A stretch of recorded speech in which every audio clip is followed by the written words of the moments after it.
Hey man, welcome back to another episode number 16 to check the stats. Man, I'm your host T Cal. So today, we got without Big O, but here to the right we got the other host, Big Verse, and at the bottom, we got a special guest again today. My boy Shifty, man. He was so good. We had to bring him on the next episode, man. How you been, bro? Man, back by popular demand. So, let's get to it. Hey, what? Hey, I don't know what y'all got to say about this free agency period. I mean, it's not the most exciting to say, well, in my opinion, because not as many superstars and big names are moving around.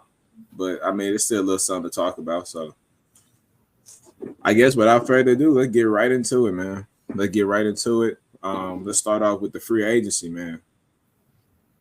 Who's y'all biggest shocker in free agency? Shit, for me, I'm not gonna lie. It's weird to see stable people that been in certain franchises for a long period of time just up and leave. So because of that reason, I gotta say Clay to Dallas. Like that sign and trade, it definitely helps the Mavericks most definitely for sure because they needed some shooting. They needed someone that could mess around and maybe put the ball in the basket that can help out alleviate some of the offensive load that Luka and Kyrie have on their shoulders. Even if Klay Thompson is, I guess, what people consider washed, I mean, he could walk into that building and be one of the best shooters on the team off the rip, just off of their roster construction at this point in time. But it's shocking to me because it really signals the end of an era in terms of where even the big three of that Warriors dynasty is looking like it's falling apart to the point where they are no longer going to be in like any type of title contention. So that was shocking to me. And then another thing that was right up alongside of it was Chris Paul to the Spurs. I did not see that one coming whatsoever. Like they needed a point guard. They needed some ball handling. They needed some playmaking to help Wemby in his development.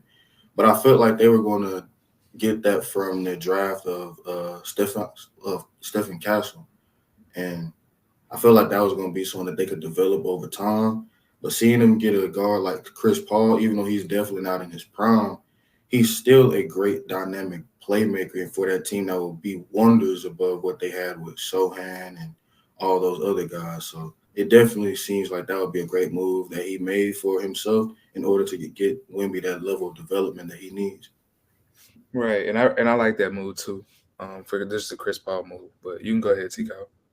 I mean, I would say Paul George to Philly. I think that's the biggest shocker. More just the fact of you're not really expecting him with his current situation, him being from Fresno, California, from him always kind of wanting to play in his hometown. And I mean, he had kind of not necessarily a picture perfect scenario, but at the same time, it's like you're close to home. Your mom goes to all the home games. You're the two on. I mean, I wouldn't necessarily call them a championship contender team. I said it from mid-season that the Clippers wasn't a good championship contender once they got James Harden.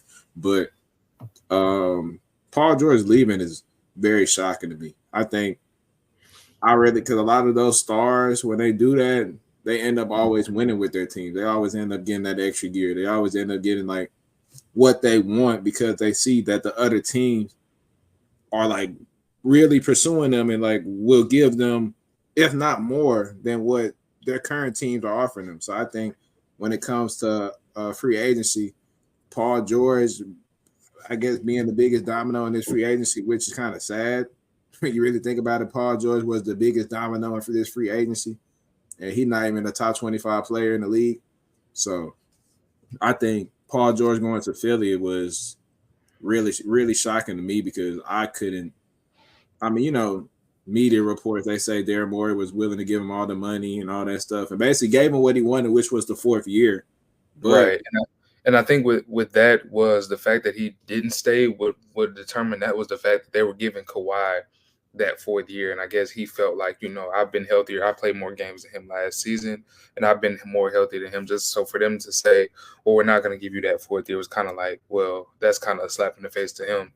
just because it's, I mean, I'm sure we all know how hard he works to be healthy and just stay in the lab and just be better. So for them to be like, nah, we're good on that. We're going to go with, Kawhi. It's like, okay, well, I'm going to go ahead and go somewhere else where I'm probably more valuable. And also, I don't know if y'all heard, but I mean, a lot of circulation went around about how Paul George was frustrated on how the offense was going because of the acquisition of James Harden mid-season. So Right. he was saying like the way they were playing basketball didn't necessarily complement his skill set and kind of took away his impact in the offense, which obviously, all these Harden lover boys out here from Houston and wherever he goes, he got a big fan base. They follow him wherever. Shoot, they think he the damn system. And shoot, I don't know what nigga's been thinking, but nigga, he's been the problem for many years. I mean, Houston was pretty much his only time. I mean, for the exception of his first year in Brooklyn. Like when he was in Brooklyn, when he first got there, he was cooking. But yeah, it was and it's really shocking, being truthful. Like his decline was like so just rapid. Like it wasn't just nothing like it was a slow decline. Like nigga, Harden went from 30 points a game to like 21 to like, okay, now low key, I'm a true traditional point guard. And we like, what did we miss something? Like, when the hell did Harden start giving out 13 assists and scoring like 18 to 19 points? And we thinking this is good basketball from Harden, because that's not what we was expecting, but it happened so fast. Mm-hmm. So I think Paul George, I mean, I don't know how much truth is into that, but I mean, I wouldn't blame him if he left because of the impact Harden had on that team. I mean, that was, trust me, I would be mad too if I went from getting my touches and my spots to now Harden got to set everything up. Like I'm incapable of creating separation and creating my own offense. So my biggest shocker by far is Paul George. I did not expect him to leave LA whatsoever, especially being from Cali. So that was, I mean, I think we kind of saw that with, I mean, when he was supposed to be in OKC, where we felt like he was gonna go to Clippers back. I don't remember what year that was, and he ended up re-signing with OKC. Whatever year that was, we kind of saw that. But for me, I'm gonna go like what Charles said. Just the biggest surprising move for me was Klay Thompson going to Dallas, especially since I felt like the Lakers were gonna be the front runners initially.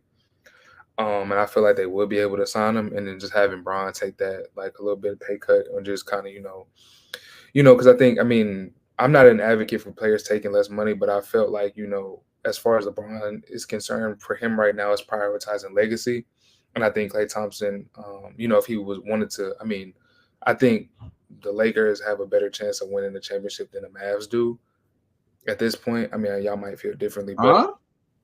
You said the Lakers don't have a better chance of winning a championship than the Mavs? That's where we differ, my brother. I can't get down on that wagon. You said the Mavs have a better. That's crazy. But they have the better player. They have the better player, the better organized. I'm saying, but to add Klay to that Lakers squad, that's what I'm saying. Like, let's just say he went on the Lakers, they'd have a better chance at winning the championship. Oh no, most definitely. Klay Thompson. That's what I'm saying. Now, of course not. I think Dallas has a better chance of winning now because they got Klay Thompson. But I think, not to cut you off, but I think he made that move to go to Dallas because he thinks that Dallas is more of a championship contender, where adding him would increase their chances tremendously with a realistic expectation of a championship than the Lakers, where it's kind of like, okay, you bringing in Klay, but I mean, they kind of got more problems than just shooting. Like, they need interior. Like, they don't have any type of interior presence outside of AD, and that's, I mean, year after year after year, we keep seeing that AD cannot play 82 games, if he can even make it 82 games plus a playoffs at the 5. That's just not, that you're not going to sustain any success with AD playing the 5 for the majority of your season. So I think that Lakers have way more issues than just. Yeah, and I'd have to agree with you on that. I mean, I think the Lakers need another big so Anthony Davis can play the 4. That way he's better at the 4 anyway, because that's what he likes doing. But just back to my original point, I just felt like, LeBron at this point in his career, just as far as money was going, it's not really prioritizing, money, because, I mean, he has that. He's going to be a billionaire regardless. And I just feel like legacy-wise is really what he's prioritizing, with drafting. I mean, with having a hand in drafting his son. And then, I mean, maybe Klay could want that 5th ring, possibly. So That's how I felt. It was shocking to see Clay go to Dallas, but yeah. You shaking your head about Bronny. What's on your mind about Bronny, bro? Man, I've been getting into it with people all day, and I mean, shoot, since we here, I want to hear everybody's perspective on it, man. So this is outside of like the question that was supposed to be asked, but Bronny getting drafted at 55 to the Lakers. Do we? First off, let me just ask this question: do we think that Bronny James would have got drafted if his dad was LeBron James? I mean, he was gonna be a Laker regardless. No, I'm saying if his dad wasn't LeBron James, would Bronny still got drafted? I'll let Charles answer that question first. Yeah, I want to hear everybody first. I mean, maybe off of namesake, just because. Well, actually, no. I'm saying if LeBron James was not his daddy. Oh, probably not. He would have walked into free agency. And that's my biggest thing that pisses me off when I have this general conversation with people, because that's the popping, that's a popping conversation to have is, and Bronny James, AJ Johnson just got drafted to the Bucks. He averages 2 points in the NBL. I'm like, bro, LeBron James' son literally averaged 4.6 points on 36% shooting at whopping 6'1". And you sitting here telling me that if his last name wasn't James, he would have still went to the draft and tested the waters. Ain't no way a guy there for 6'1" athletic guard on top of that gets drafted with those type of stats. If his last name wasn't James, he would have been enrolled at USC getting ready for his sophomore year. I'd have to agree with you on that. But I mean, to me, I support it. I mean, because why not? Why wouldn't you support that? You can't not support it.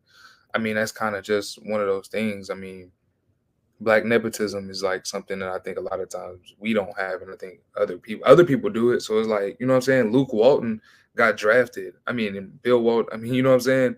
Luke Walton. I don't think anybody is going to go out. Everything in the world too, like that. That's what I'm saying. I don't think anybody's going to go out and buy a Luke Walton jersey. I don't think that that's very likely. So it's like it's happened. I mean, it's happened before. I mean, it just is what it is. I think it's because it's LeBron. Now people have a problem with it. Just like everything else he does. I think if he was to get undrafted and the Lakers would have picked him up, it would have been better.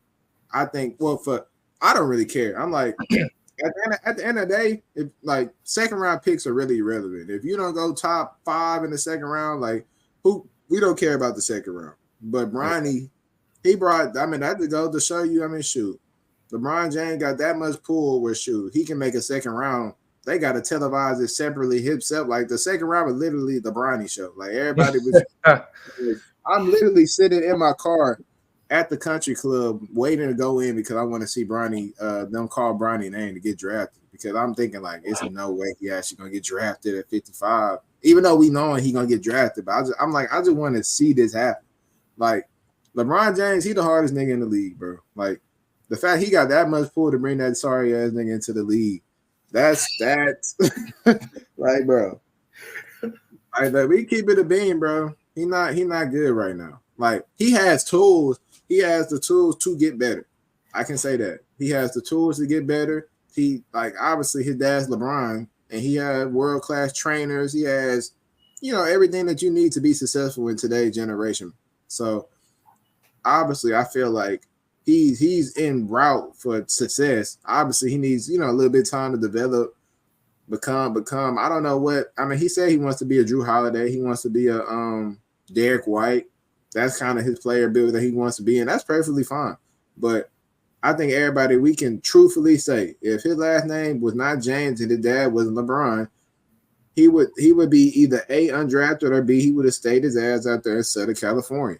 So all the people that want to sit there and say, like, nigga, he's nice, like, y'all hating on him, because I'm like, bro, it's not hating. It's just really just stating facts. And if you want to sit there, being realistic. Yes, being realistic. Like, let's not get caught in the prison of the moment because you a Brian dick eater. Like, nigga, you can eat him up another time.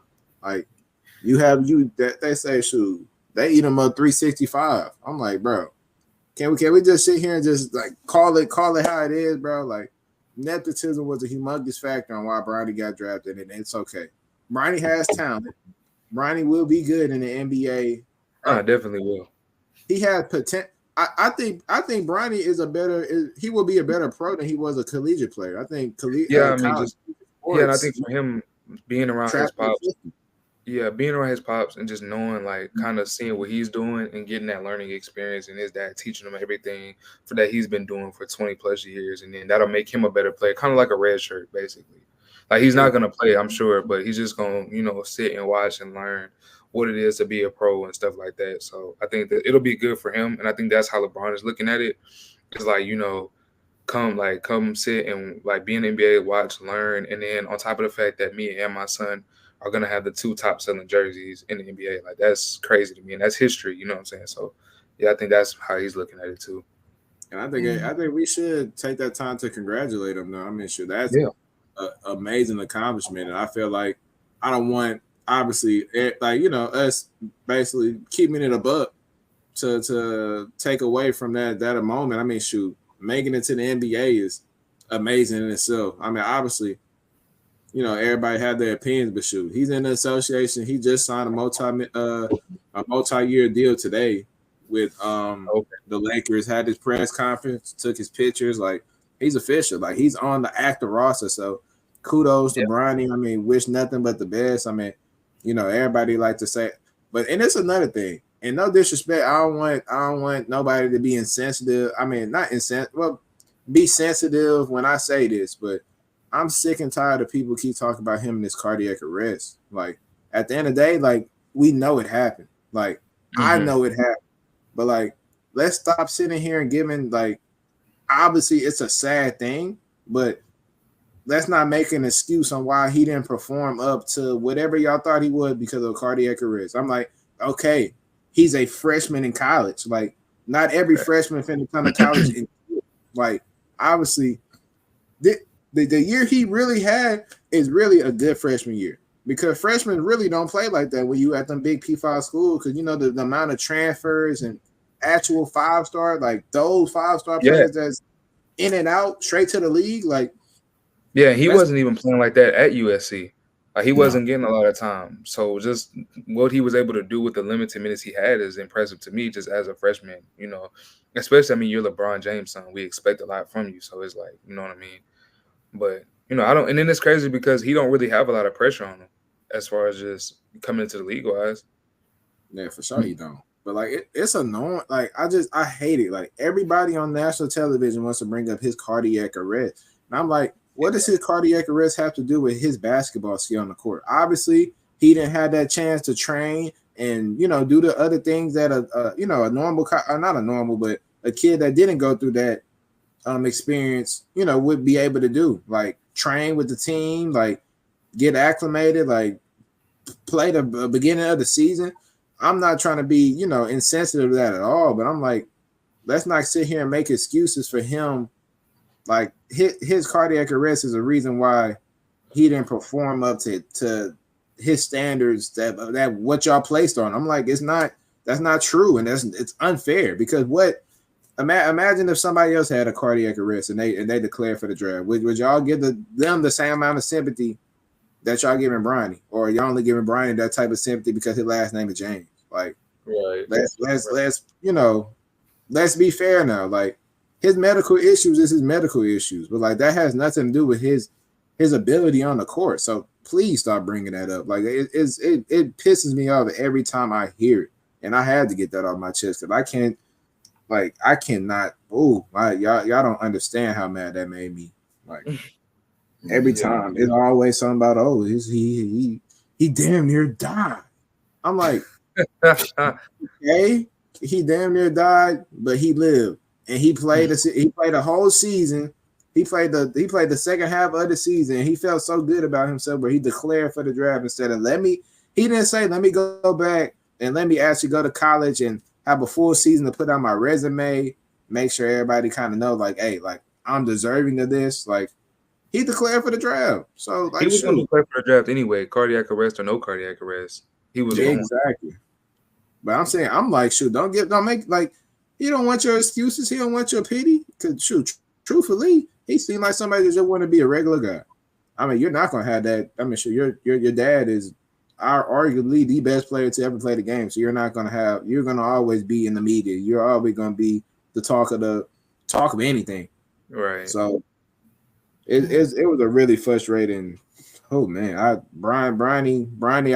wish nothing but the best for you. Hopefully, you take care of your business and you become a really good role player. Shoot, if not a star in the league, but the sympathy that these main media people have for you, man. Shoot, hey, must be nice, nigga. Must be nice because you getting that baby treatment from them niggas, boy.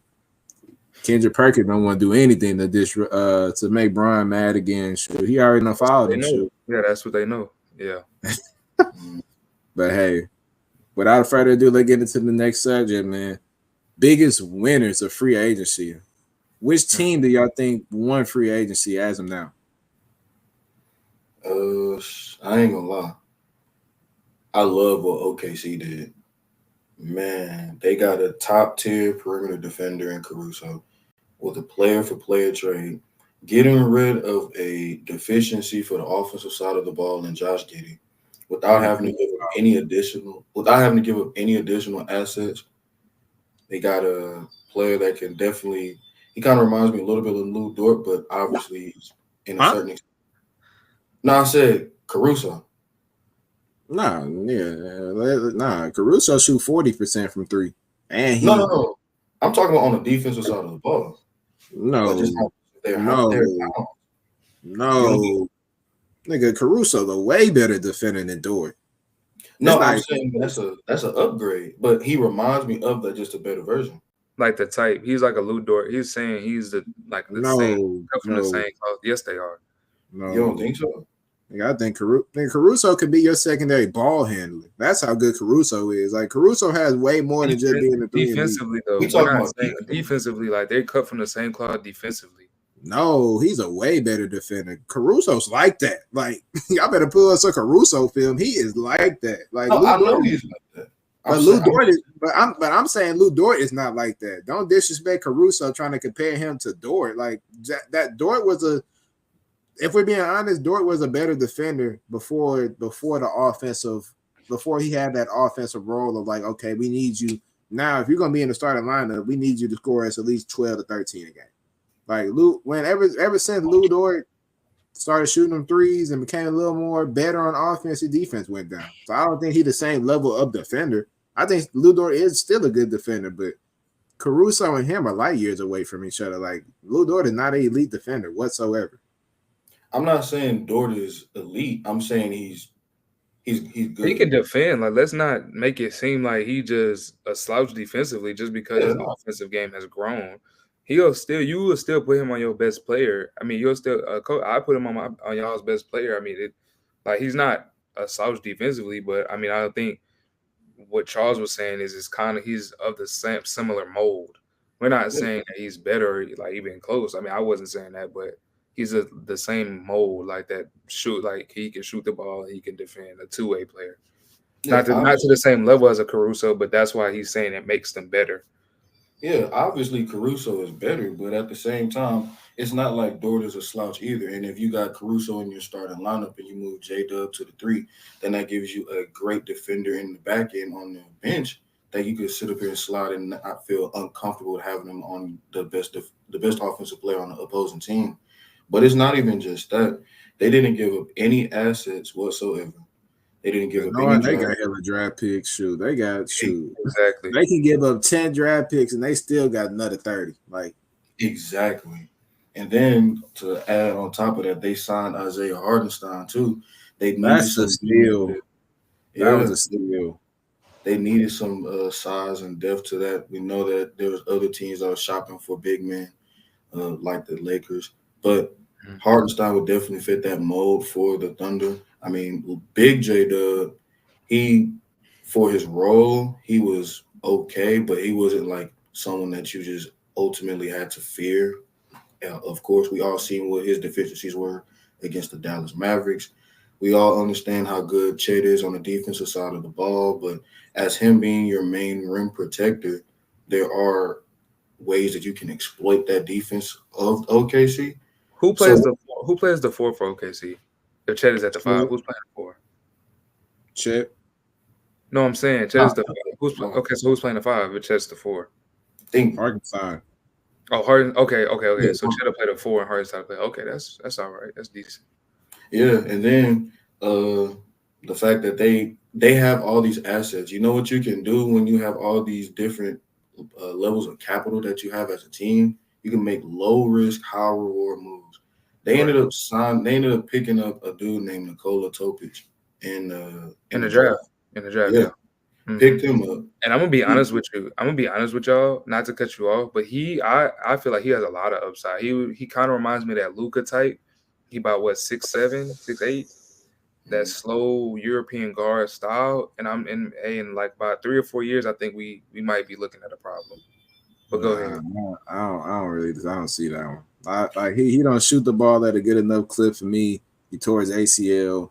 I mean, he's obviously going to be a red shirt. This is going to be a red shirt season for him. He's not going to play at all. But to say that you draft him at 12 when you have Shai Gilgeous-Alexander that's pretty much going to be your point guard for the foreseeable future is kind of like it don't make sense to me unless you're thinking about bringing him off the bench. But like obviously you see when you had Josh Giddey in the lineup, it didn't work because Josh Giddey is the most effective when he has the ball in his hand, and he's the most effective when he gets downhill creating for other players.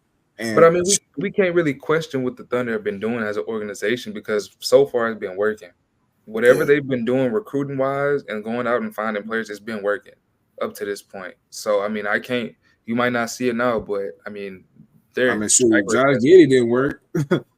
Okay, but think about it like this: because of how good of a front office that they have, they're able to ship that off and still maintain the level of assets that they can get in order to make moves in the future. If Nikola Topic doesn't work out, or if they don't see him as any use to their current roster, they can obviously dip and deal him to somebody else in order to fill up whatever needs that they have.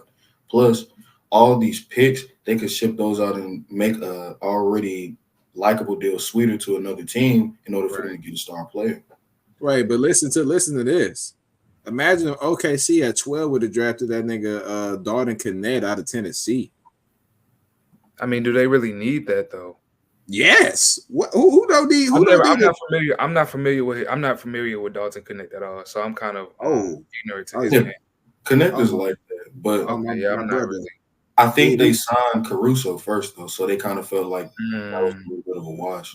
But we talking about like bench depth. Your bench is key. Shoot, Boston went 7-8 deep to win that championship. So like, hey, that you just because you're starting 5 good shit. It's not. I mean, but if Dalton Connect is like that, why didn't he go higher in the draft? I mean, this draft was terrible. I mean, that by no stretch of the imagination. No, he's like that in his role. Like if you want a 3-and-D person, like a high level 3-and-D person, he's your guy. I don't think a lot of those teams were kind of like at the top of the draft was looking for something in that niche. Yeah, for sure. Then you got to keep in mind too. He plays the 3, but he's 6'4". So if that's the only weakness that they have, it's literally just the fact that he's undersized. Connect is 6'4". Yeah, he's 6'4". He's 6'4". Yeah, I could have sworn. Hold on, let me see. That's what he measured. That's what he measured at the combine. But after the combine, when they measured him, he was when he measured at the combine, that's your real height. He's 6'6", bro. He's 6'6". Yeah. Yeah, he's 6'5".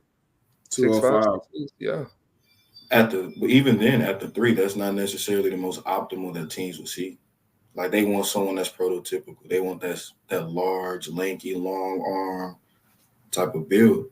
Right. Hey, sure. I would love me a 6'5" nigga that just came off of 21 points a game at a 40% 3-point clip.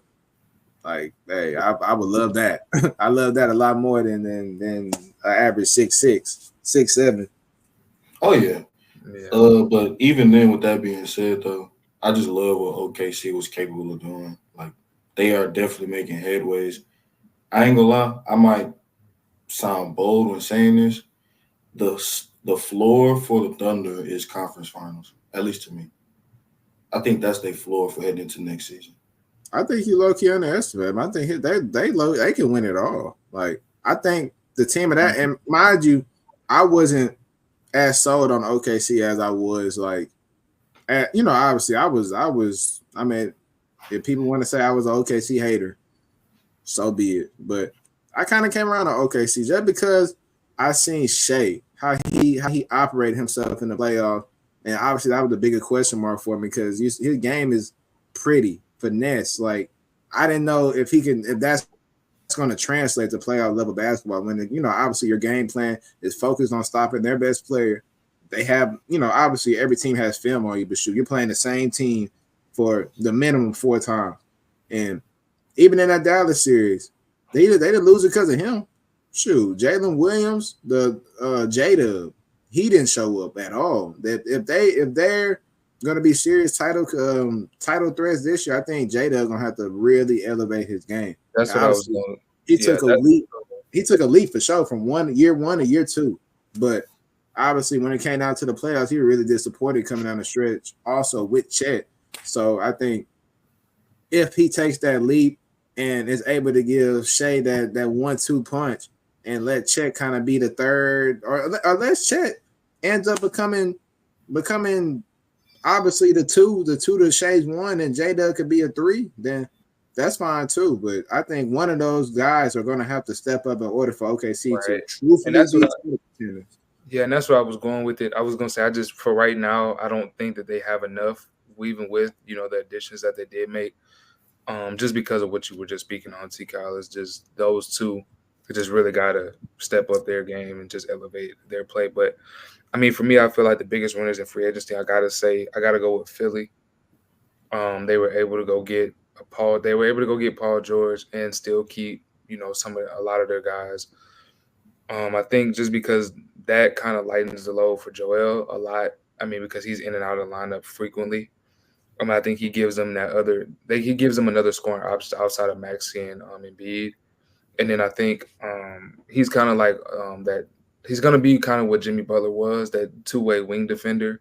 He's a reliable scoring option, whatever. And I think, whenever they need it, and just my concerns with that group is going to be their health. And because we know Joel, like I said, Joel is in and out of the lineup. Paul George hasn't, is not the healthiest of the, of the bunch. But, I think, and then I also think Joel's going to have to do a lot of, off-season work, just strengthening wise, his lower extremities, his knees and his ankles and stuff like that. But I liked what they were able to do. And then they still need a 4, but I think they're going to be all right. I think a lot of teams. I don't think he playing in Team USA stuff. Indeed. Yeah, I know. That's kind of the other thing, too, is like how important is health to you. And I just think he should have said, once he messed up his, it was his MCL, right? Yeah. His meniscus. Was it MCL, meniscus, something like that? One of the two. Yeah. It was one of the two. Yeah, one of the two. I think he should have called it, because I didn't see them beating. I didn't see them getting past New York. Was it the Knicks? Yeah, getting past the Knicks. And then I just didn't see it. If I'm him, I'm gonna go ahead and sit that one out and just work on getting healthy for next year. But I like what they were able to do. They kept Oubre and kept a lot of their guys. So I think they're still missing that 4, but that's why I like. Yeah, I ain't gonna lie. That take just made me sick. I can't believe you just said Philly. Philly. That first off, I don't like. At the end of the day, I know Paul George is these little kids, goats, and all this, all this nice stuff. Paul George is nice. Let's not get it confused. But I don't think Paul George moved the needle one bit. He does, though. What? He does move the needle. How does he not move the needle? I'm talking about in my opinion. I don't think Paul George made me look at the Philly no more than what they already were. Like Paul George, when it comes down to players, he's hit or miss. Like if we're keeping it a buck, he's hit or miss every single. Like if Paul George was just a consistent, like if I see him every time in the playoffs, it's like damn, like PG went out like guns a blazing. He came out like he went out hooping. Like then it's like okay, my bad. Like you like that, but I've been seeing too many examples of PG flaming out in the play. Like the only really good time you really could have seen PG, like when he's in his prime, because we can consider him in his prime right now, huh? Y'all think he passed the prime? How old is he? If he's in his prime, he's on the back end. Yeah, But I'm saying, like, while we was watching PG in his prime, the best time we watched him in the playoffs was that year when they went to conference finals when Kawhi was out. That's the best time PG could ever stay consistent and give you number 2 level, or let me say number 1, because he was the number 1 on that team without Kawhi. Number 1 level scoring, or he was the number 1 level player around that time. Outside of that, I don't even think PG is a 2. I think PG is a 3 option at best. He's Paul George, third scoring option on the team in general. I don't think that's why I think the Clippers were really smart getting off of. I mean, I wouldn't necessarily say smart if you don't got a backup plan. I don't think if you bring in DeMar, that's not going to be something. Yeah, I don't think. I just don't. That's not the same. And I think. I mean, Paul George is 34 now. In the regular season, he averaged 22, 5, and 3, and shot 7% from field goal range. But I think he's just literally just replacing Tobias Harris. That's pretty much. He's not going to play the 4. He's not going to play 4. He's going to play the 3 unless they start Eric Gordon, which I don't think they should do. They're not starting Eric Gordon. Yeah, I don't think they should. But unless they start Kelly Oubre at the 3. But I mean, that's what I'm saying. I don't. But I'm thinking if it's me, I'm gonna go Maxey, Oubre, Paul George. I need a 4, and then Embiid obviously at the 5. That's why I said they need another big. You know, in my opinion, like a Miles Bridges. I don't know what his situation is in Charlotte. Like a Miles Bridges, maybe a John Collins, and then whoever else. You know, I don't know what the Pacers are. You know, what the Pacers would be asking to see. I mean, would they be willing to part ways with Obi Toppin? But I think those type of athletic. Nah, they just re-signed. They re-signed him? Okay. Yeah, so Miles Bridges or John Collins or somebody like that will definitely help them at that 4 spot. You know, give them that. Shit, the Utah, they just the power 4 factory. Shoot, you want to go to that? Man, don't speak on Utah right now. I'm gonna get to it, man. We're gonna get to Utah. Man, I got some shit to say about Utah.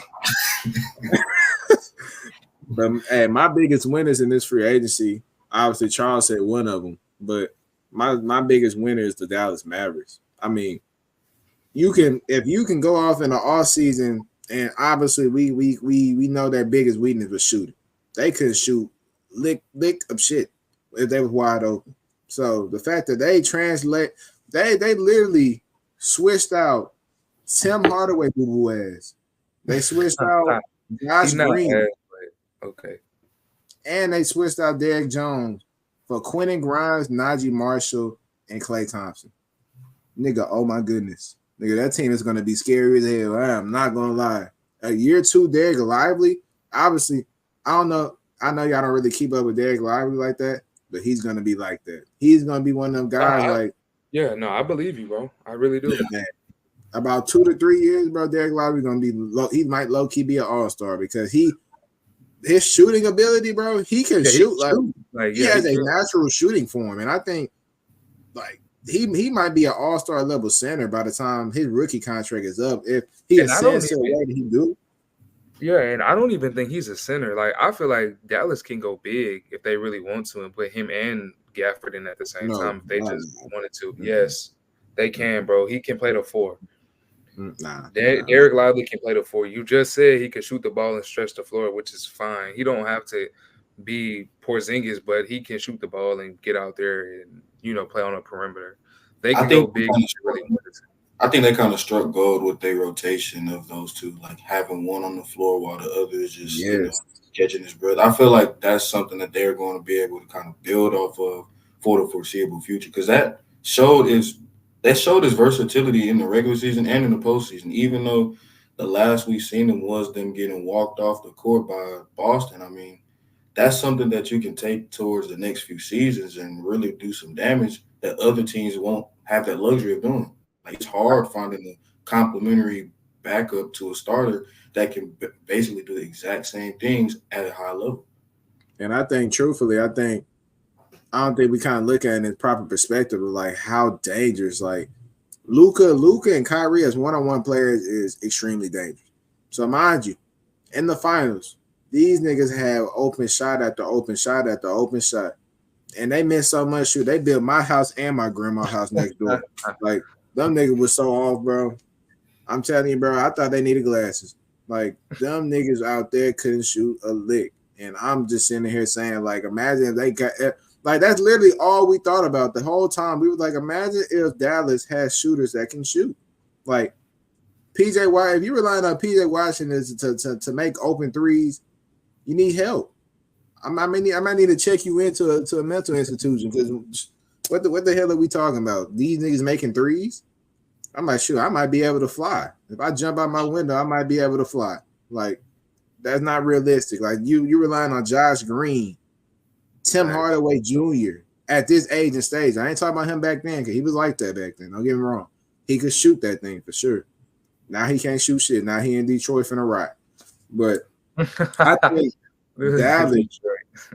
Dallas made a humongous free agency move on picking up Klay Thompson.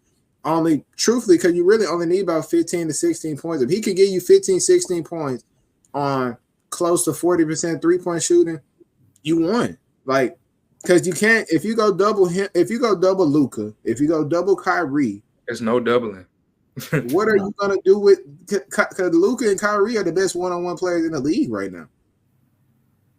Yeah. So what are y'all gonna do with Quentin Grimes? Hey, I mean, sure, we didn't win against him. We knew how nice he was, but shoot, in the league, he's a good 3-and-D guy. He just so happened to get lost to the mix in New York because they had so many. Yeah, I was gonna ask, are we really considering him a good 3-and-D guy just because of his situation in New York? He didn't really play I think I'm not gonna diss. He was good, bro. It was just an unfortunate situation because the shooting guard role was never like Tom Thibodeau never really just like this is our starter, this is our rotation, these are your minutes. It's kind of like if the nigga off the bench hooping, or if Quentin Grimes missed a couple shots, he didn't have that leeway of like everybody else in the league. You can miss a couple shots and you still know you're gonna have those same consistent minutes. He missed a couple shots, he might play 5 minutes. Yeah, what year is he in now? It's got to be year 3, 4. He's in year. Is he your age, huh? Nah, he was a year above me. He weren't a one and done. I think he was like 2, 3. Okay. So,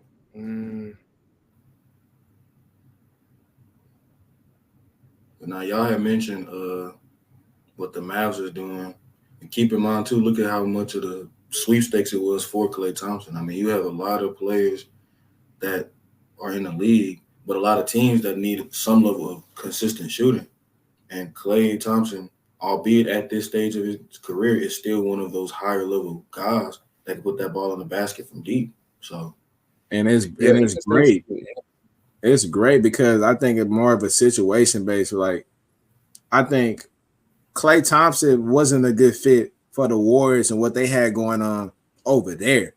But what other teams around the league, Klay Thompson would be godsend for a lot of these teams in the league. I mean, Los Angeles being one of them. Los Angeles Lakers, not Clippers. Los Angeles Lakers being one of them. I mean, shoot, it's always like a 40% three-point shooter in the league is valuable. And Klay Thompson is pretty much cream of the crop when it comes to spot up shooting, catch and shoot shooting. I mean, he wasn't as consistent as, we normally knew him to be a splash bro at that efficiency. But shoot, his efficiency now is shoot. People will, shooting don't leave, bro. Like I mean, you can shoot all day. If you can shoot, you can shoot. It never goes away. Now he got that change of scenery. It's not the same old that it's been for however many years he was in Golden State. Now I get a new fresh start here. You know what I'm saying? I can come in.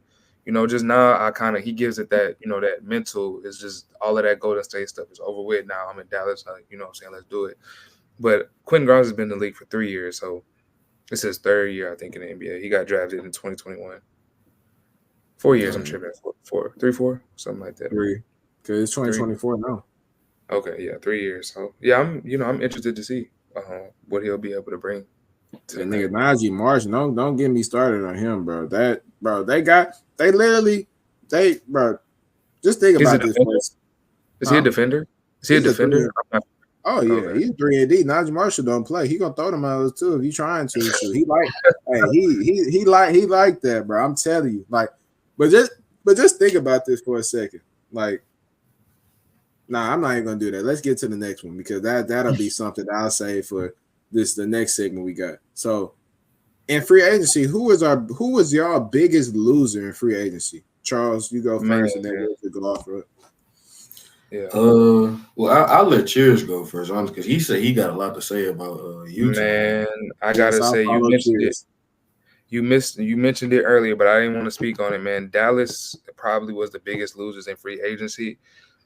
I mean, What? you give I mean, not Dallas, I'm tripping. Utah was I'm the about biggest to loser say, in free agency. My fault, I my fault, my fault. Chef. They almost give me a heart attack. Hold on. Utah was the biggest losers in free agency. I mean, you gave Drew Eubanks $10 million, and he's never played on nothing but minimum deals, and he wasn't that good for the Suns. I mean, I think he averaged six points and 4 boards. I mean, so you felt like the top priority was to sign Drew Eubanks and not rework Lauri Markkanen's deal and extend him first. I mean, it was just surprising. I mean, you already have Walker Kessler on your roster.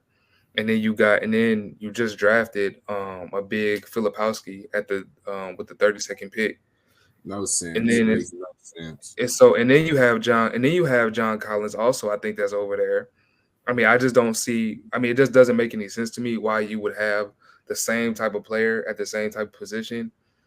I mean, I don't see Dallas going anywhere. I mean, unless they decide to move John Collins, but even Oh, then, unless they decide to move John Collins, you but can't say Dallas. You mean I'm Utah? saying Dallas, Utah Jazz. Unless the Jazz decide to move John Collins, I just don't see them going anywhere.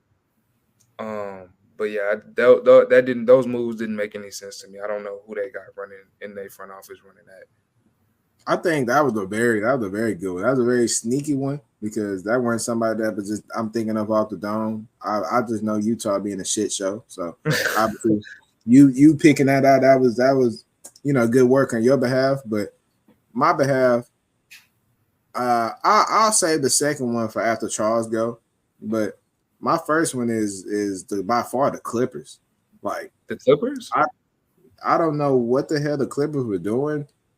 I mean, you know how bad PG got to be for them to be like, God damn, Derrick Jones locked your ass up that bad. We had to go replace you with him.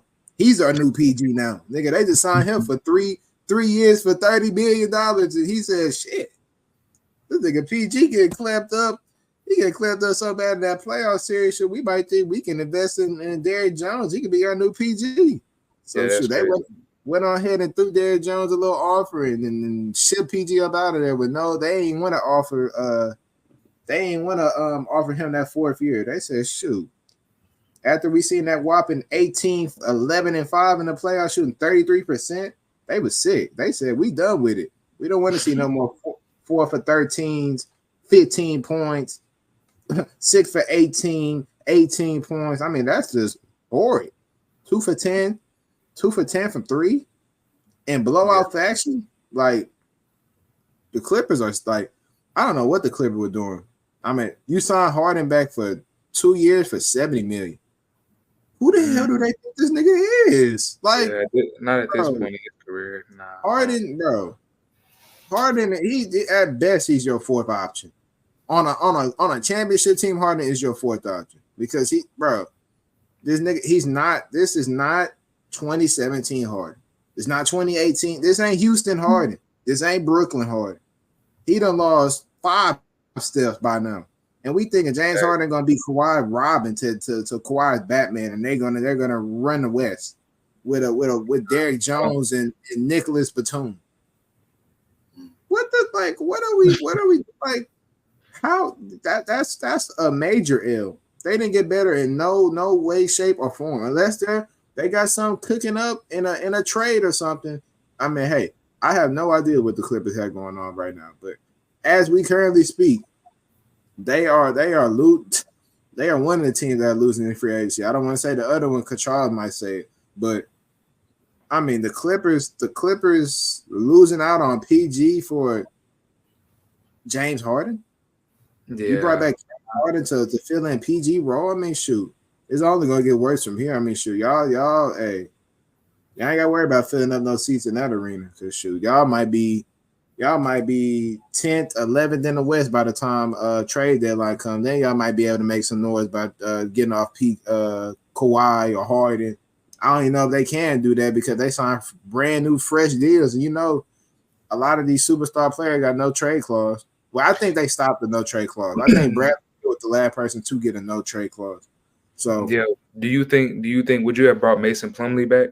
Or did they let him? Or did they let him walk in free I think agency? Mason Plumlee, he went to the Suns. The Suns, okay, because they got Yeah. Zubac over there too. So go ahead. I mean, at that point, shoot, none of them was guarding shit in the paint. I mean, Yeah, so no.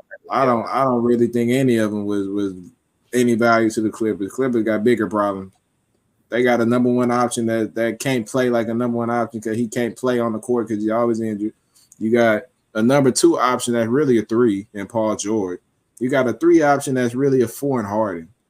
You got Westbrook riding on the bench. Like it was too much going on in the Clippers. To say that the Paul George and Kawhi Leonard era ended with one conference final, 3-1 lead blown, and injury after injury. I mean, shoot, if you want to call that a success, I mean, hey, all my Clipper fans and Harden lovers out there, hey, y'all won y'all championship, beating the Lakers every time in the regular season, but y'all didn't bring nothing home. Y'all lost y'all second best player, and I mean, y'all team might hey, y'all might be in the runnings for Cooper Flag next year. So if y'all have y'all draft picks, so my first team is the Clippers. Before I say mine, since you mentioned the Clippers, what you think about that KPJ signing?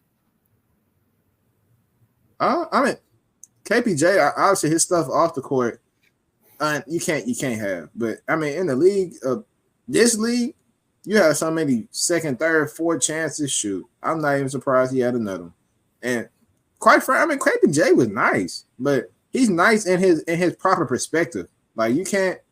It's a lot of guys out there that are natural six man, seventh man coming off the bench, being spark plugs, getting buckets, and that's what KPJ. I mean, that's what KPJ is. He gonna get you a buck. Like yeah, for Houston, I really liked him. I didn't like him and Jalen Green together because I think both of them are ball dominant. But I just think I was surprised he was able to get back in the league and stuff like that. But I'm glad to see that he's on the team. So yeah, I'm interested to see what that'll look like.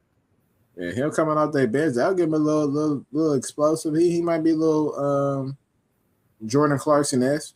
He can do similar things of that nature, but don't ever try to put him outside of that realm of a six man. Like that's where he is. He's a good six. He's a good 6-7 man coming off your bench, being a spark plug, give you some points. But the moment you try to throw him in the starting lineup like Houston did and try to make him James Harden, you're gonna be a poverty franchise looking to get off his boo-boo ass. So he's good. He's a good player. Solid pickup for the Clippers, but use him in the right role. Yeah, I feel you. My teams are kind of oddballs, I will say that. First one, I got Golden State. I mean, I'm looking at what I like it. I've been looking at what they've been doing since that 2022 championship when Bob Myers stepped down and when Dunleavy took over to him, and it's just been nothing but downhill from there. I mean, we all look at Jordan Poole as a joke in DC, but I mean, replacing him in the likes of Chris Paul, and that doesn't really do any beneficial things for your team to the point where you waive him when he had basically the same exact contract that Jordan Poole has. It's kind of crazy. Then sitting up here losing Klay Thompson, it gives me a signal of, okay, we're going to sit up here and try to rebuild. But at the same time, you have one of the top 10 players in the league in Stephen Curry. So it's like you're stuck in this level of limbo. So I'm trying to figure out, like, especially with how loaded the West is. You got the regular season Warriors, like not Warriors as in Golden State, but the regular season gods, and say the Clippers, say the Grizzlies, say the Suns, the guys that's gonna always be there. You got the teams that's sitting up here improving and looking to make a next step. You got teams like the Nuggets looking to try to stay on top. You got teams like Dallas looking to maintain their hot level of success that they've had recently. You got the Timberwolves on the come up, still looking to rise. You got the Thunder. You know somebody new is going to come into the fray with the Kings and the Rockets.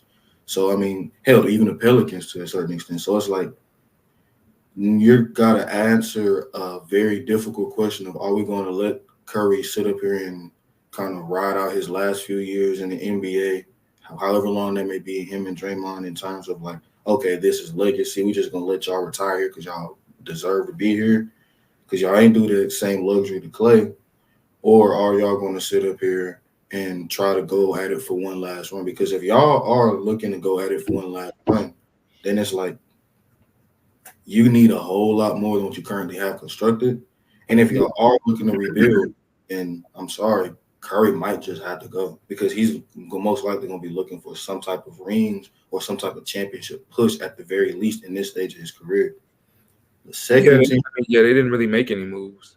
And Charles, not to cut you off, but I think they're actively trying to get Lori. They're trying to get Lori Markkinen from Utah. They've been in trade talks with him. So I don't think they're going to get him, but that's kind of their main priority right now since they missed on the Paul George sweepstakes is to get Lori Markkinen to be the 2 to Curry 1.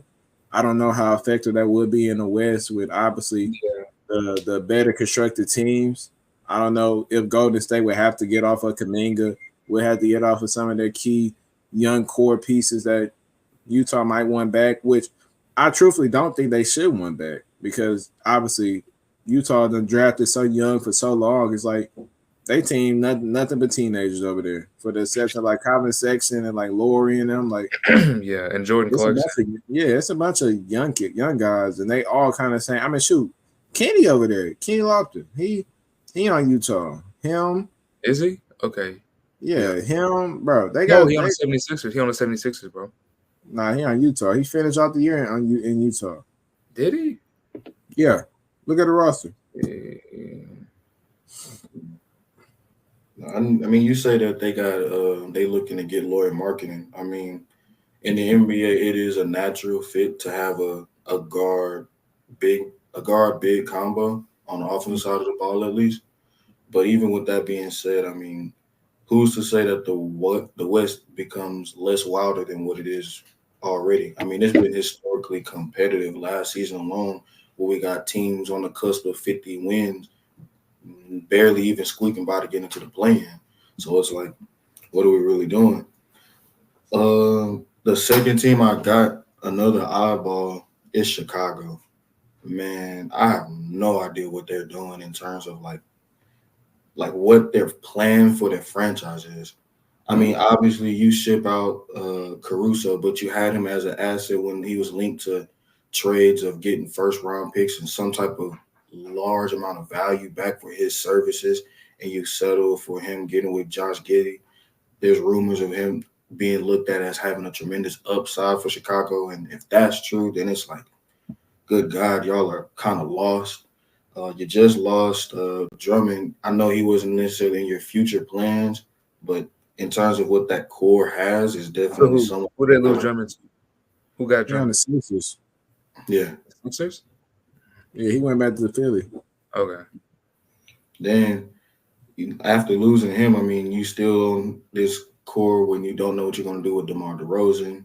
Well, he's obviously a free agent, but like you're looking at what you're trying to do with Zach LaVine. You still got Zoe still in recovery mode from his injury. God knows how longer that's going to even be.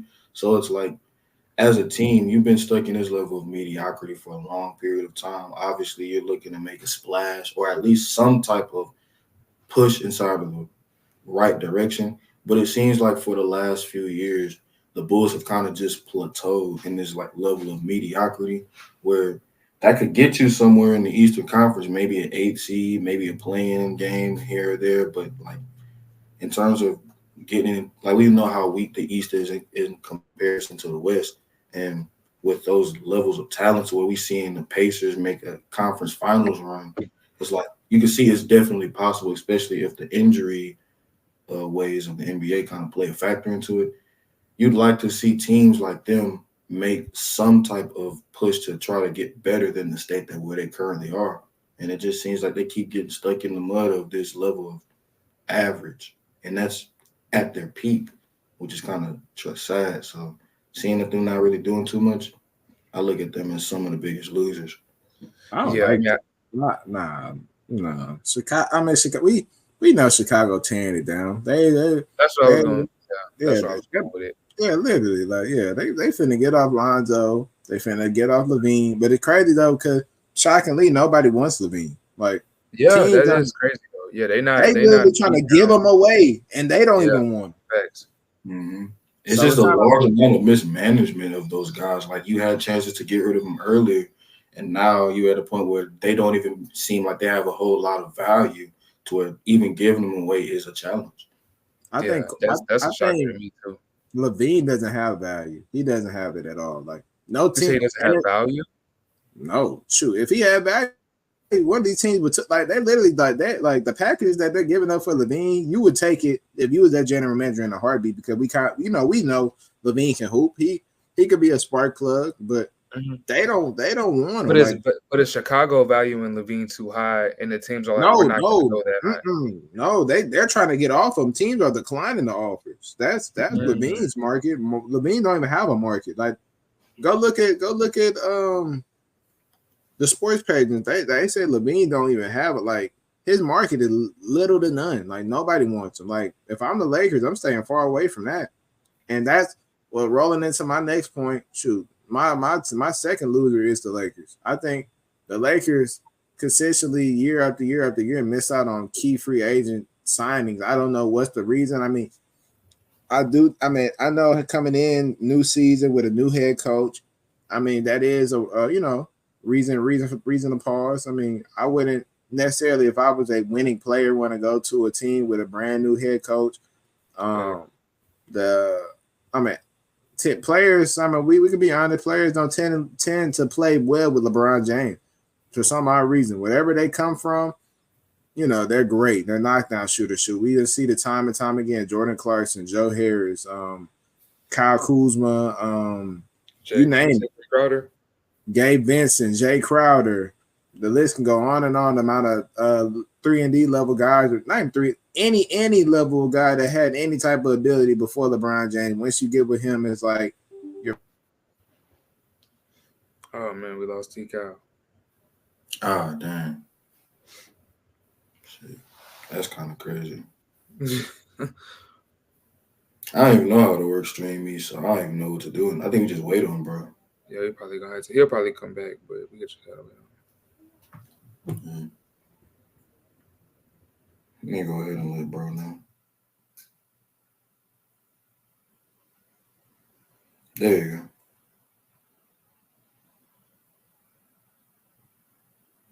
Oh, his laptop died. That's what it was. Damn. And we still going too. Okay, but damn, my shit like I was in the middle of I was cooking. Let me see. All right, I think.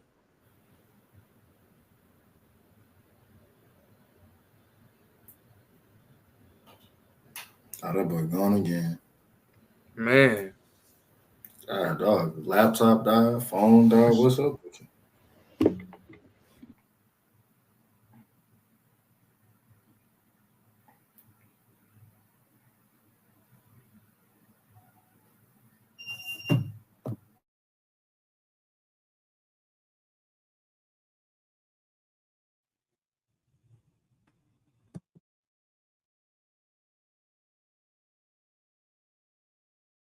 Damn, that shit just keep like the moment I came back, the hell died. Like, damn. You good. Stuff happened. I was talking about the Lakers. So yeah, you was just talking about everybody on it. They always miss out on a big free agent market. But I mean, what do they have to really offer a team? I don't know what their circumstances are. I mean, just looking at it how it is. I mean, are teams really going to jump at a Gabe Vincent or Jared Vanderbilt? I don't really think so. But not necessarily I'm talking about trading, but I also believe more of the fact is like you would think players would want to play with great players to make their lives easier, kind of elevating their I think they'd be games. starstruck. In all Yeah, honesty, I think the players that get there, they're like, "Oh my God, it's LeBron James! Like, what? I can't miss a shot, or I'm gonna get traded, or I'm gonna go sit down." Like, I think that's what it be. Like most of the time, it's like, "Oh, LeBron's here. Like, oh, what am I supposed to do?" Like, they forget how to play basketball. that's a great. That's picture perfect. I don't know what's up. Whenever it's time to play LeBron, people shit their britches. But I mean, I guess LeBron James is he's that powerful where you forget every skill that you learned since you was a kid when you go play with Los Angeles and shit hits the fan and then your value is little to none. Like shit, Joe Harris, I think he might be out the league.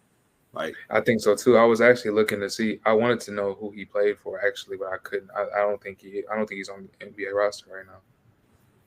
And that's crazy. He's a 3-point contest champion, and he's Exactly. just gone like that. I haven't oh, heard a peep from him. trust me, we know shit. But without further ado, man, let's get into the next subject, man. Which Eastern Conference team will be the biggest threat to the Boston Celtics? Man, TK, you go first, bro. I want to hear what you. I'm interested to see what you had to say. Oh, for sure. Shoot, my team is New York Knicks by far. Ooh.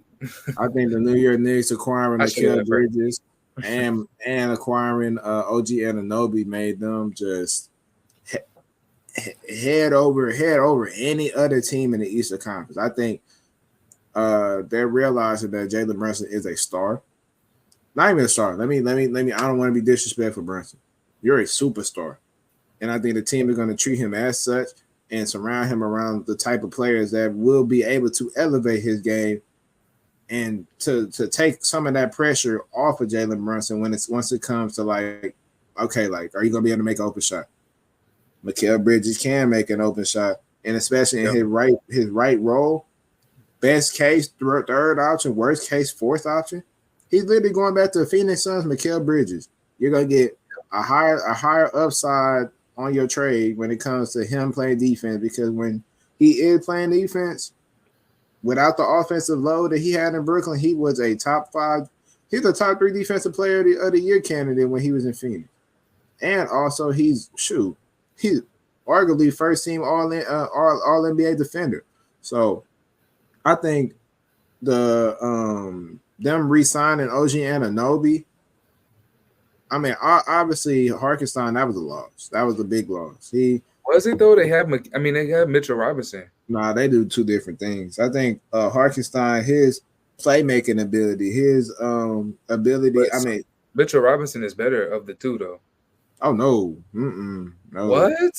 nah. This man is I would crazy. rather. You I would saying that rather. Isaiah Hartenstein is better than Mitchell Robinson as we sit here currently today? Yes. Hell no. I will say that gives Not me. rolling. I will say that do give me pause. You know, the fact that they lost Hartenstein, which kind of leads me to ask you, with them maintaining Mitchell Robinson, we don't know what we're going to get from Julius Randle when the season starts. So it's like, what do you feel like his impact will be on that New York Knicks team? I think Julius if New Randle? York was smart, I think they'll get off of him. I think That's what I I said don't. too. I feel like that too. I don't like Julius Randle. Like him and Brunson, I think he tried to necessarily overshine him, or he think he's the one. And They Julius don't fit Randle well. They don't fit well. at all. He's a block dominant person that needs the ball in his spot, which every good player is. And Julius Randle is a good player that can fit on other teams. But Facts. Most as definitely. far as the New York Knicks and what they got going on right now, I think a player. And I don't know if they could get him because I know he's extension eligible, but I think a player like Lauri Markkanen to slide in at that 4, they can, if they can finagle a way to get him out of Utah and to like get off of Julius Randle and maybe another piece or two and some draft pick, I think that'll be wonderful. That would be if not sure, I might say they coming out the East. What do you And guys think if they were to get like a better big, like an inside presence, not like a mid, like let's say they move Randall and get like I don't know, man. I don't like what about like a better big just to kind of make things easier for Brunson because it's already easy. But now he got that inside presence to where you gotta worry about it. You know what I'm saying? What do y'all think? Like a Vucevic from out of Chicago. I Like think a he's too Vucevic. expensive. He's too Yeah, probably expensive. so. But just wishful thinking, and just hypothetically, like one of those type of guys that you could throw it into and go get a bucket. It just makes them that much better. But I like the I roster think that they have, though. I think guys like Miles Turner and like Right. guys of that silk would fit very well with a Jalen Brunson. I think Jalen Brunson can elevate a bunch of different guys. I mean, sure, we seen it in the playoffs this year. I mean, Hargenstein looked like a all-star in the playoffs when it came down to when it came down to it, he was finishing games when Mitchell Robinson couldn't. Obviously, we knew what happened with him. I said Julius. Joel Embiid, he did some dirty stuff to him. Don't really Yeah. need to speak But on that, but I mean, when Harkenstein's in the game, he's more effective than Mitchell Robinson. Mitchell Robinson, they both kind of are two different players, but I think Harkenstein ability on the offensive end to play make, to rebound, he's everything that you would want in a big man in a sense. You don't have to be a superstar, but if you can be a star in your role, that's all that matters. And I think Harkenstein is the perfect fit for OKC and a humongous loss for the Knicks. But I think the acquisitions of Mikal Bridges, OG Anunoby, the OG Anunoby re-signing, you still was able to keep Josh Hart and DiVincenzo. Um, facts. Hopefully they can get. I don't know who they could potentially get. Hopefully they do get off of Julius Randle, but I think the Knicks are very scary, and I think that's the team that will dethrone the Celtics by far to me. Yeah, Yeah. I'll let you I gotta finish. agree with you. I think the Villanova Knicks would definitely be able to give the Boston Celtics some problems. Uh, it's kind of crazy how those Villanova guys are kind of linked together again, but it Yeah. is what it is. Uh, we all know Jalen Brunson is a star. We all know that loss of Hartenstein definitely hurts, but they, like you said, they definitely made up for it with not only acquiring Mikal Mikal Bridges, Bridges. not only acquiring him, but re-signing OG when he was looking to test his market value. They was like, nah, we need you. You too important and integral to this team and our construction and everything that you're capable of doing. Um, I know we can't necessarily expect leaps like what we've seen from Josh Hart and Dante DiVincenzo to be as consistent as what we saw in the playoffs, which is why those acquisitions were so favorable because Mikal Bridges does do a lot of things on the defensive side of the ball. OG, jack of all trades, especially when healthy. He's a multi-level player, does it on both ends of the floor. I feel like they got a great chance. I think second would be Philly, but that's kind of more along the lines of like what we see on paper. And Man we all hates Philly, bro. I don't hate it. I'm just a realist. I think if Tyrese Maxey takes the game to the next level, which he is the only guy I truthfully believe in Philadelphia, if he takes the game to that next level, then okay, Philly could be something. Because Embiid, you can't rely on him being consistently healthy. You can't rely on PGA being consistently healthy or B being consistent. So it's kind of like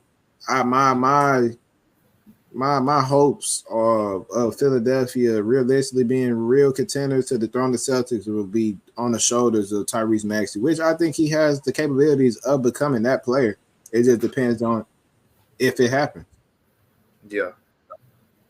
Man, this was a tough one for me because I really like the fan in me wants to say Milwaukee, but really realistically, I'm gonna say the Knicks. Indiana. Like a lot of you guys said, I like what they were able to do in keeping OG Anunoby and re-signing him, and just they're all coming back healthy, and they got that trio, and just the Bucks fan of me really was saying I feel like they'll be better than what they were this year.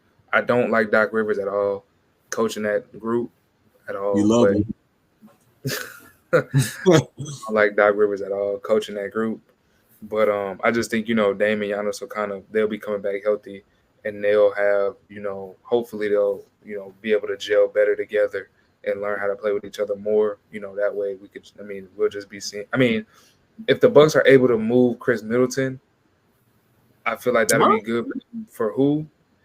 For who I don't know, but I think it'll be a No, good I didn't say option. who. I was shocked. I'm like, wait, huh? They're trying to do that actively now.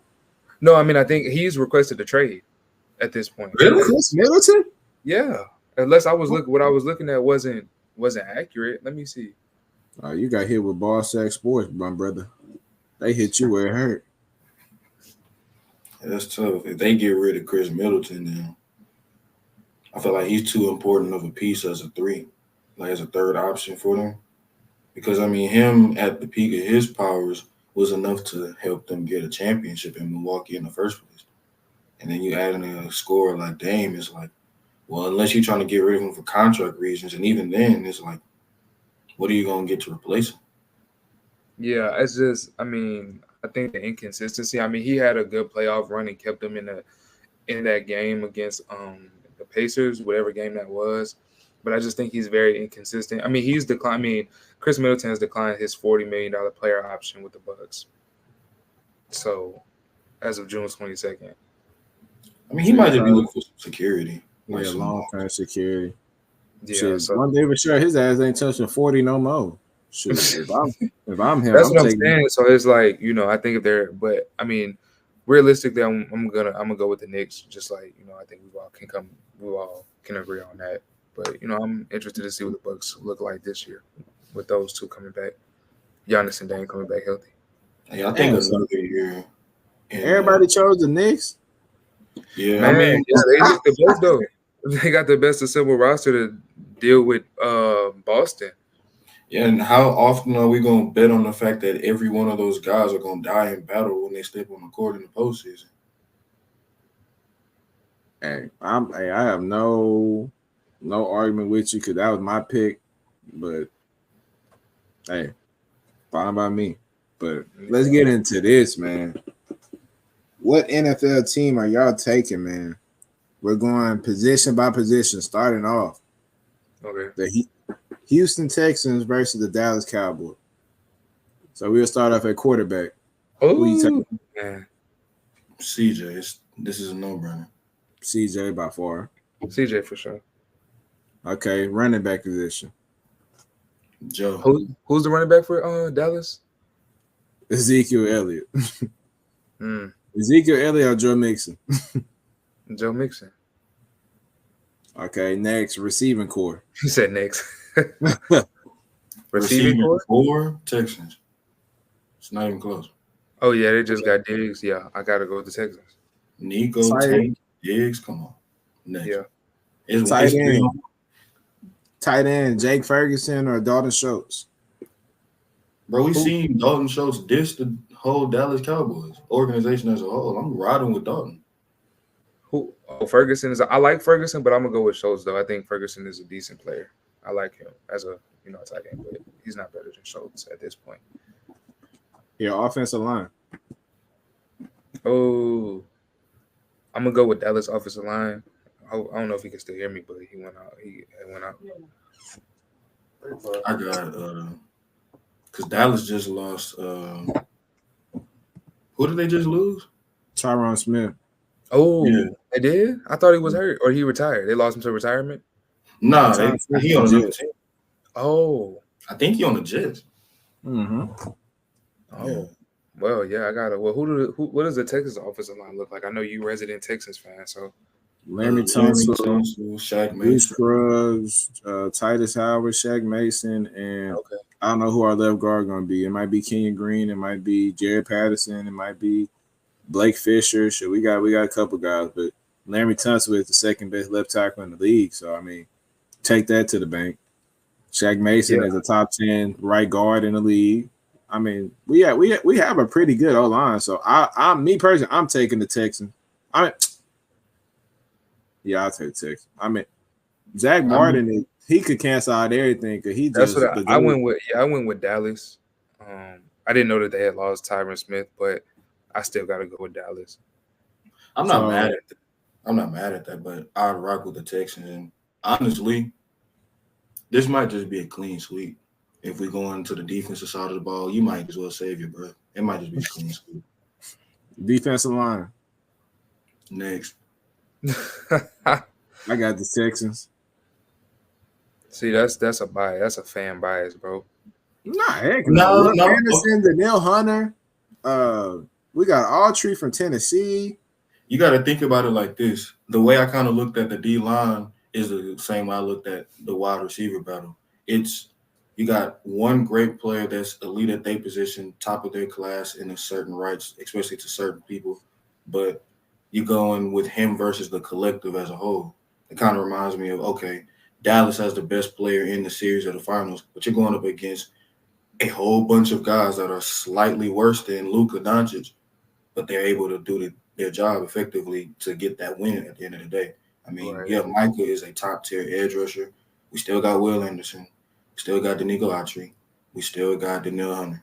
Like, I mean, unless you just look at DeMarcus Lawrence as like that key factor that's going to really put Dallas over the top. And even then, what's that interior looking like?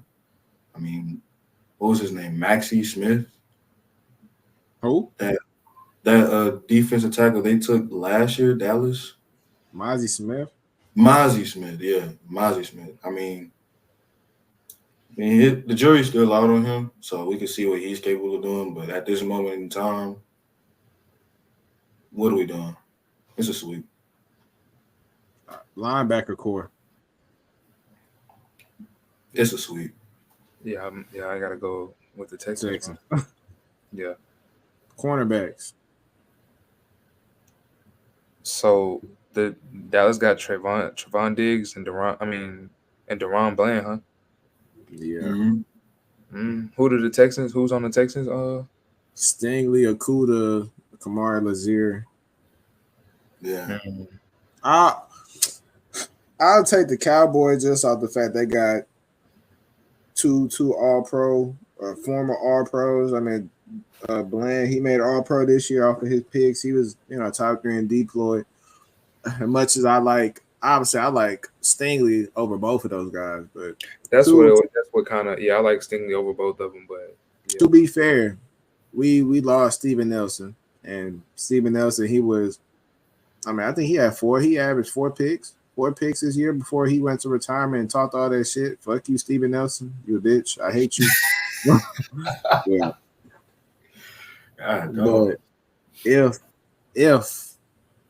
But if I'm not being biased, which I'm never biased on my takes, I'll take Dallas cornerbacks. I think Stingley's better than both of them, but I think as a collective, they're better than what we have until Kamari last year. He's the rookie out of Georgia. Until we see how he plays and see if his game translates to the league, and he's as effective as he was at Georgia. But for now, I'm taking Dallas, unfortunately. Yeah, I mean it's kind of unfortunate. Well, it's not unfortunate because we have an unknown. Cowboy fan. Yeah, we got an unknown. I can say yeah. Oh, I think it should look at you crazy knowing you're a Cowboy fan. I'm not no Cowboy fan, but we do have an unknown X factor at that cornerback position outside of Stingley. I mean, we got to see what Lassiter does. We got to see what Okuda we're getting.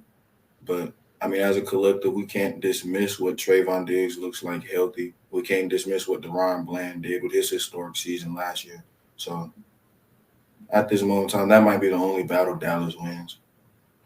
Okay, so I'm assuming this was a clean sweep of Houston. So, we think that Houston has a better team than Dallas. I think, are we in agreement for that? For sure. No question. Okay. Next team we got the Philadelphia Eagles versus the New York Jets. Starting off at the quarterback position, A-Rod versus Jay Hurts. Who you taking? Gotta take A-Rod. A-Rod. Charles love him some Hurts. He paused. I don't know what A-Rod. Nah, it's not even that. It's like I don't know what A-Rod we getting. Are we getting MVP A-Rod or are we getting his last year in Green Bay A-Rod? Because those are two completely different things. I just think he's a better quarterback overall, regardless whatever one we get. I'm taking whatever A-Rod over Hurts. I have to. I'll rock with Hurts. I'll rock with him. Oh, brother. These guys trying to be different, folks. Next, running back position: Saquon Barkley or Brees Hall. Oh, I'm gonna go with Saquon. Yeah, Saquon. I want to go Brees Hall so I bad wanted to because too. Yeah, I so like wanted to.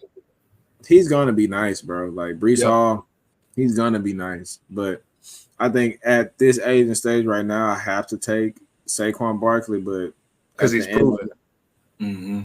at the end of next year, we might have some different discussion. Yeah, most definitely. I think we will. I All got right, so one question before you get to the next one. what? You feel like Saquon's overrated? Yeah, I feel like I I feel like there's better backs in the league than him. Like I think, I mean, obviously we know Nick Chubb is better than him. We know that C Mac is the best back in the league, but I think Where do you go ahead? Bijan, to be honest, he's a better version of Saquon. I think better and younger. I think Jahmyr Gibbs. I like Jahmyr Gibbs a lot. I think his elusiveness. I think his big playability. Uh, it's next to none. Like Where do I you feel rank? like Where do you rank him in backs? I mean, what would y'all rank him? Is he I top think 15? Saquon. Huh? Is he top 15? What Saquon? Yeah. Where do you rank him? Oh, he top 5 for sure. Top 5. Okay, but you said he's Yeah. overrated though. Huh? Well, I feel a But you lot said of he's people. overrated. How can somebody be that's top 5 be overrated? I You know, mean, some people think he the best, Oh, yeah. okay. Okay. No, but I we don't. know C Mac. That's C Mac by far. Where do y'all put Derrick Henry? He below Saquon for sure though. Mm. I don't Derrick, know because like What? he's an anomaly. Like the fact that he's still producing at a high enough clip with the amount of touches he has, the amount of mileage on his legs is like you don't see that from running backs at this stage this often. Like I don't even think he's been a season where he had less than a band, That's and what he's I'm been in saying. the And league. he was leading the league in yards when he was hurt, bro. That's insane. but I think if you're looking for a running back, you're not looking for a Derrick Henry. You're looking for more versatility where you don't have to take him off the field for passing down or third down. So I think Derrick Henry, that's kind of like the knock on him, where it's like he's not a versatile threat. And I think in the new day and age of the NFL, I think you have to be versatile as a running back. So that's why guys like C Mac and Bijan Robinson and Jahmyr Gibbs and Joe Mixon and guys of that sort, they're more valued than you might say that they're better than the back in the day old school traditional running backs that you put it in their belly 20 25 times a game and you run into a championship. I think Derrick Henry's more of that mode, but I think in this day and age and what's more effective to winning, I think a receiving back like a C-Mac, like a Bijan, like the guys that I named, I think those guys are more effective. That's where the game is going, and I think I think I would prefer some of those guys over Derrick Henry. I So think it's a preference, what you would like seeing. Me Yeah. personally, I'll take Derrick Henry high. I mean, I'll put Derrick Henry higher on the. I mean, just ranking them wise, but that's just what I mean, based on what you like to see, you know. But I Yeah, do. because I don't I necessarily say definitely it's what I like to see. I think it's more the fact is like this is what the league is coming to today. Like it'll be different. I mean, that's what I like to see. Like I'm not gonna sit here and say I don't, but I think also the league is transitioning to a point where like if you're not versatile, then you're pretty much all you can be is a goal line back or a short down back in the league. If you don't have the tools to be an extension of your receiving game. Yeah, yeah. I think it depends on it too. Like, what do you prefer? Like, do you prefer someone that you mentioned that's more versatile, able to do a lot of things well, or do you prefer a one-dimensional back, but someone who is elite at what he's capable of doing? Like, even though the only thing he can do is just go downhill, up the gut. I mean, it ain't too many people you can name that can do it better than Derrick Henry. But shoot, I mean that's in my preference. I think you can win a Super Bowl more. I think it's proven you can't run your way to a Super Bowl no matter how good the back is. So I think if you value winning, you're obviously taking the receiving back. But if you value he might be able to give me 600 to 700 yard games, give me tough running, can punch it in at the goal line, then you take Derrick Henry. So no disrespect on that end. For me, like that's not a Derrick Henry slander or what people like to run it off with. I just think it's better backs than Derrick Henry. But next position, we're going with the receiver core. Jets or Eagles? Eagles. Eagles, yeah. I gotta go Eagles. Oh dang, y'all ain't want no contest. Y'all don't like Garrett Wilson and Mike Williams? I mean, over That's Chargers, Mike Williams, huh? Yeah, that's Charger Mike Williams. Injury prone. Even if it wasn't over Devontae and AJ Brown. Nah, I just want to see where your head was at. That's all I want to see. All right, next position, tight end. Was it Goddard and who's the tight end? Who's the tight end for the Jets? CJ Uzomah and he's not bad. Yeah, he's underrated for sure. Yeah, he's not bad. Is it who's the tight end for it's Goddard, right? Yeah, Dallas Goddard. I like Goddard's versatility. I think Uzomah is a nice receiving threat at times, but I'd rock with Goddard. I think Goddard's better just in general. Yeah, I think so too. I'd have to say Goddard, even though I really do I like Uzomah a lot, but yeah. Next, O-line.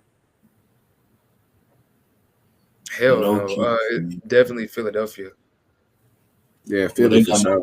Yeah, definitely. The way them defenses was getting on Zach Wilson ass whenever he was playing is crazy. I mean, they did get Tyron Smith though. They did. How many games getting out of him? Hey, shoot, however many they get, they're gonna be better than what they got. So facts. That is, yeah. That's fair. But I'm still taking Philly all day though. Yeah, I'll go with Philly. Next, defensive line. I'm taking the Jets. The Jets? Yeah, I'm taking the Jets. Quentin Williams is a monster. Yeah. Jermaine Johnson like that. Like people don't get enough. And Philly just lost Fletcher Cox to retire. That's what I was gonna ask. I was gonna ask, do they still have Fletcher Cox or any real X factor on the D line? They still got what is it, Jalen Carter. Yeah, they still got Jalen Carter, so he definitely gonna do something. Him and Brandon Graham. I think that'll definitely be something that'll be optimal. But who you taking? I like Quinn. I'll go with the Jets. Yeah, I take the Jets just based on that alone. That loss of Fletcher Cox. Next, linebacking core. I'm taking Jet. I like C.J. Mosley. I like Quentin Williams, brother Quincy Williams. Mosley a dog, man. Yeah, easily. All right, next up, cornerback.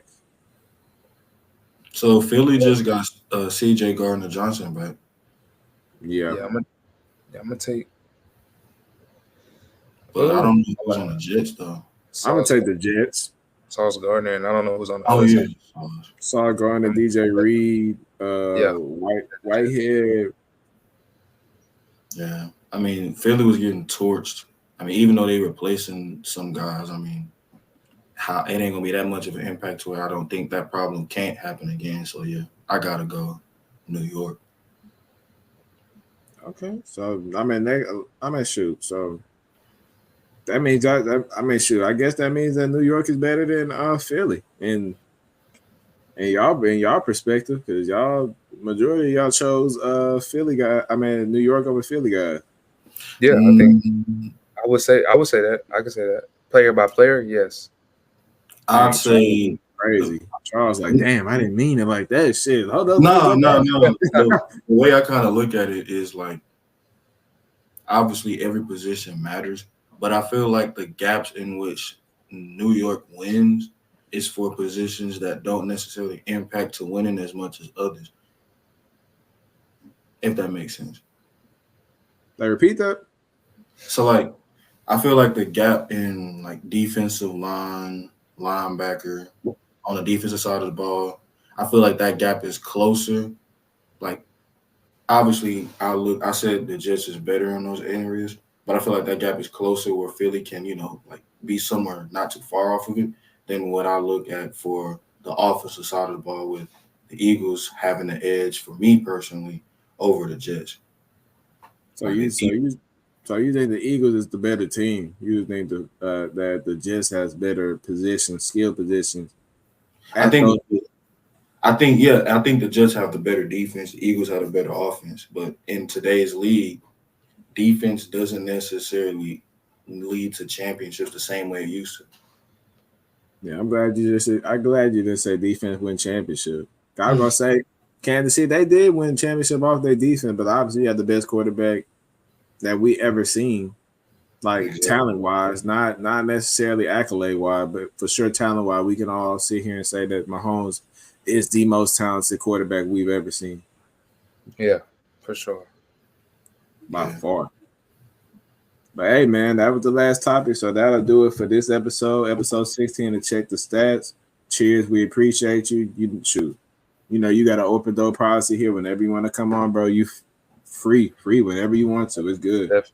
Most definitely. Most definitely. Mercy, appreciate you coming on, my brother. It's always a pleasure. Shoot. With that being said, shoot, if you want the facts, check the stats. Yes, sir. Took that boy Charles Slade before he even got it. Took it. Hey, it's gonna take a while for it to hit like mine, but I let it slide. And with that being said, man, we out.